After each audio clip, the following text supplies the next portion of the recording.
If you are currently or will be planning a honeymoon anytime soon, I've got 3 tips to help you out with that planning process. These tips are going to help you guarantee that you have a good time and try to eliminate some of the stress that comes with planning a honeymoon because you're just going to have so many options to you. My wife and I, we are currently in our first year of marriage, so we recently went through all of this, and there are some things that we could have done a little bit better, but by following these tips, we ensured that we had a great time and can help you do the same. So the first tip is going to be relax. And I know that sounds very simple. It's a honeymoon. You should be relaxing. But there are 2 main types of honeymoons that you can go on. You can go on a relaxing one. That might be somewhere tropical. It might be the mountains. Whatever you guys like to do. And you can just kind of relax. You can hang out by the pool. You can go to the beach. You can do whatever you want to do. The other one would be like an adventure type honeymoon. You might be going to Europe and going from city to city, doing a lot of sightseeing, just trying to really pack a lot into a little time frame. Every time I would recommend doing the relaxing type. You're coming off your wedding, you want to just relax. You're going to have plenty of time to go on a lot of adventure trips, and this is something that we struggled with because we wanted to see a lot of Europe and we wanted to go do those things together, but also starting off our marriage, we wanted to just kind of relax, sit by the pool, sit by the ocean. We ended up going to Sandals Royal Barbados, and I couldn't recommend it more. The second one kind of goes along with number 1, and that would be go all inclusive.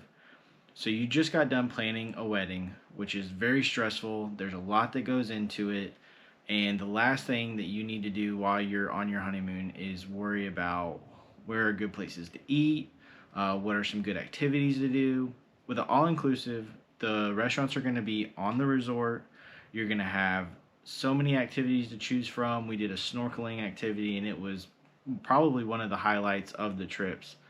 So I would highly recommend going all-inclusive, and with all the all-inclusive options that are out there, there's so many affordable options and just so many places that you can go for pretty cheap. So the third tip would be stick to the budget.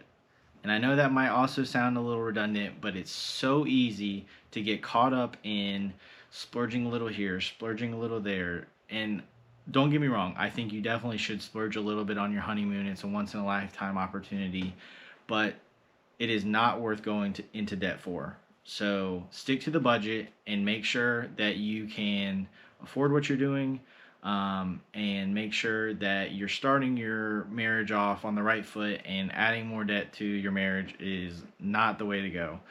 Because like I said before, there's so many options out there and just so many opportunities for an all-inclusive to fit within your budget, whatever that might be. There's super luxury all-inclusives, there's some pretty bare bones all-inclusives, but there's so many probably pretty close to you that would be a good option.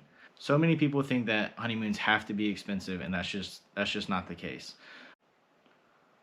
The honeymoon is not worth going into debt for. For our honeymoon, we spent about $1,200 out of pocket, and we could have done it for way less than that if we'd had more credit card points or what have you.